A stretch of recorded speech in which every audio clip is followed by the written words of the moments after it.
4. Conversation mistakes girls hate.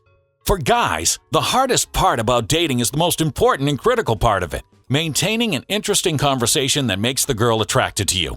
So many guys overthink this, make mistakes, freeze up, and have no idea what to say.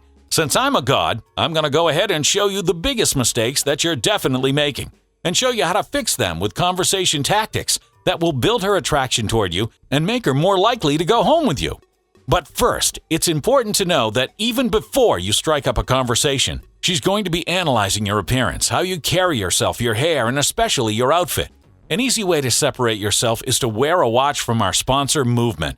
Movement makes sleek, minimalist design watches that are perfect for casual wear or when getting dressed up for that first date you've been telling your bros about.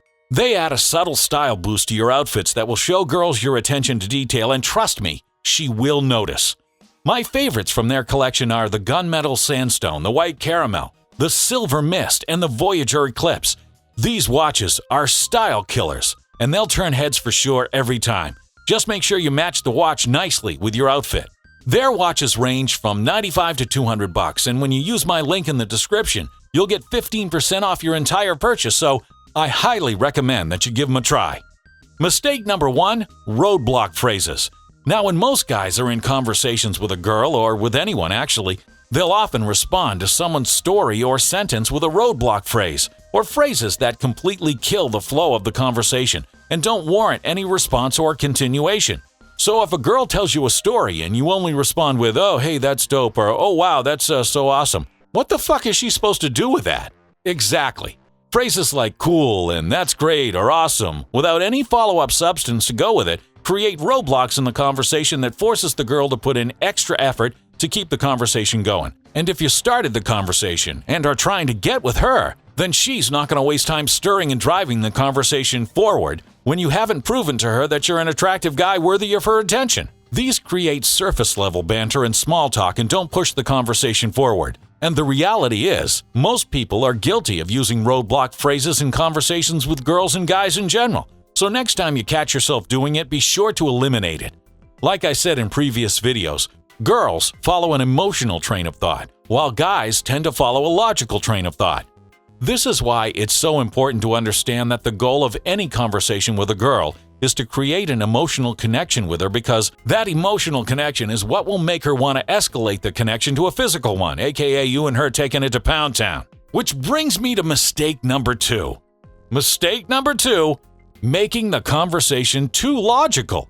Like I just said, girls need to have an emotional connection with a guy in order for them to want to hook up, because at the end of the day, a physical connection is rooted in an emotional connection or desire. So when you make the conversation too logical and boring, it's not going to appeal to her emotion, and thus you aren't going to appeal to her sexually. This is why roadblock phrases are so bad to include in conversations, because they kill any potential for emotional connections. Make the conversation fun, exciting, light, comfortable, and you'll appeal to all the right emotions that will make her want to smash like a pumpkin. Mistake number 3, interviewing the girl or asking transactional questions. This is something I've mentioned before, but anytime you meet someone new, you're typically guilty of interviewing them in order to find common ground and make small talk. So you end up interviewing them and asking them transactional questions like, "Hey, what's your major?" or "What year are you?" or "Where do you work?" Then you end up hoping that they'll respond with something that will make the conversation interesting and push it forward. Well, newsflash, that thing you're hoping they'll say that will magically make the conversation interesting probably doesn't exist.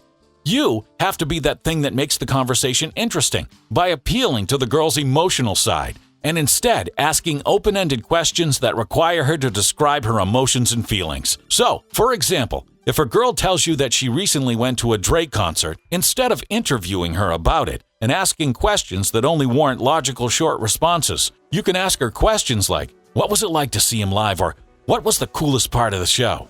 You see, questions like this have an emotional undertone and require her to respond in a way that spikes her emotions and shows how she feels about a certain thing when describing it.